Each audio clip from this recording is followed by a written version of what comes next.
Shalom, jumpa lagi dengan Renungan Kristen Daniel Story. Di masa-masa ini kita banyak sekali mendengar berita-berita buruk, saudara. Ya, ketika kita buka Facebook, mungkin kita buka IG, kita buka YouTube, kita mendapati hari ini ada beberapa orang meninggal. Mungkin besok beberapa orang lagi meninggal. Mungkin ada keluarga kita yang meninggal. Mungkin ada kenalan kita yang meninggal, saudara kita yang meninggal, atau mungkin public figure yang meninggal. Jadi ketika mereka meninggal dan kita menyaksikan berita tersebut, bukan berarti kita tidak akan meninggal, saudara. Ya, sesuatu yang pasti adalah kita akan mati, saudara.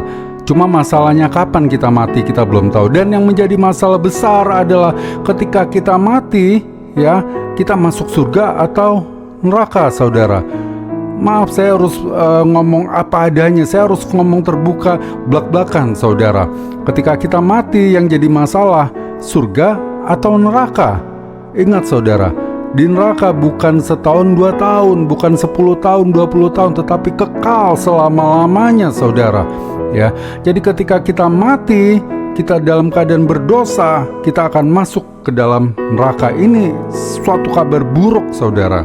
Ya, saya bacakan Roma 3 ayat 23. Karena semua orang telah berbuat dosa dan telah kehilangan kemuliaan Allah. Artinya apa, saudara?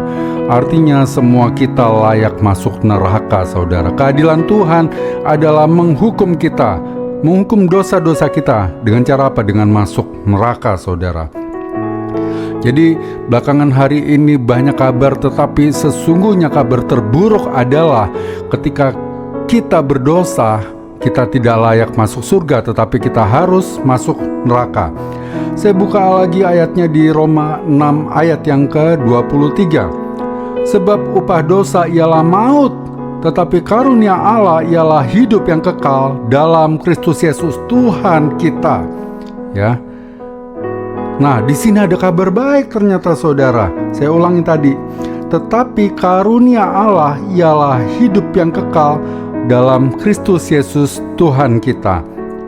Jadi selain ada kabar buruk, ternyata ada juga kabar baik. Nah, kabar baik ini yang mau saya sampaikan ke saudara.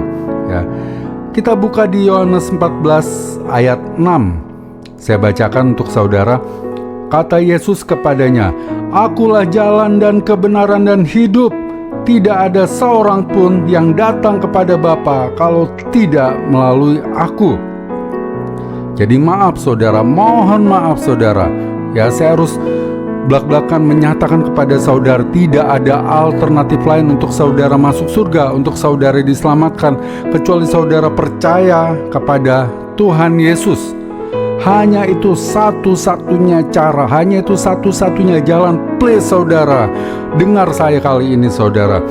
Saya bacakan juga Kisah Para Rasul 4 ayat yang ke-12. Saya bacakan untuk saudara.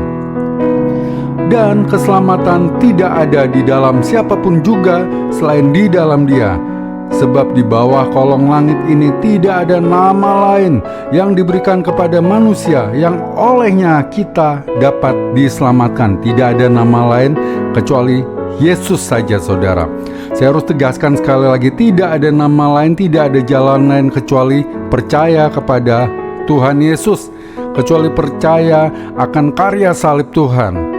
Saya bacakan lagi, saudara, Roma 3 ayat 24. Dan oleh kasih karunia telah dibenarkan dengan cuma-cuma karena penebusan dalam Kristus Yesus. Ya, saya bacakan lagi untuk saudara, Efesus 2 ayat 8 dan 9. Sebab karena kasih karunia kamu diselamatkan oleh iman. Itu bukan hasil usahamu, tetapi pemberian Allah. Itu bukan hasil pekerjaanmu. Jangan ada orang yang memegahkan diri. Artinya apa? Artinya keselamatan bukan hasil pekerjaan saudara, bukan karena saudara berbuat baik.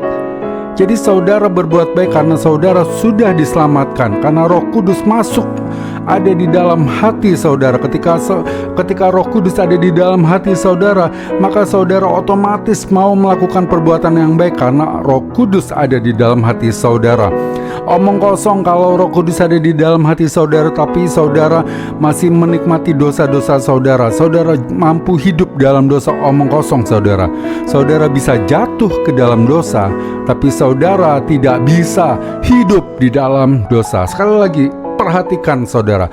Saudara bisa jatuh dalam dosa, ya, tetapi saudara tidak akan mungkin sanggup untuk hidup di dalam dosa, ya. Nah, sekarang saya mau memimpin untuk saudara yang mau menerima Yesus sebagai Tuhan dan Juru Selamat.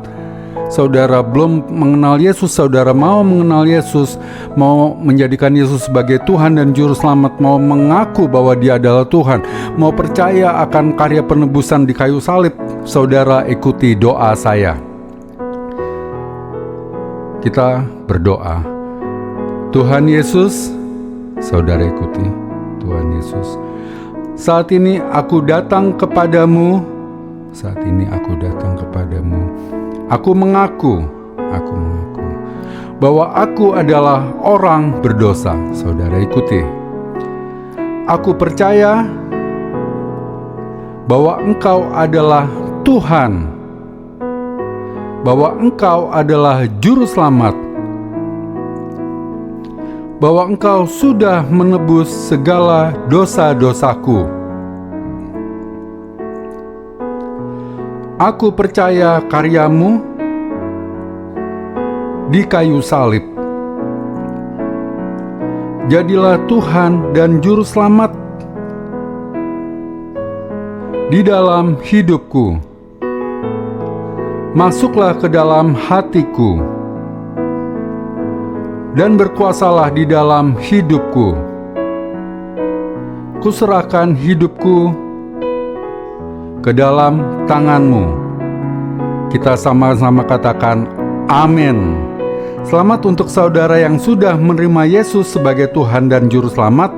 Jika saudara membutuhkan doa lebih lanjut atau ada yang mau saudara tanyakan, saudara jangan ragu untuk menghubungi WA saya yang nomornya tercantum di kolom deskripsi. Tuhan memberkati.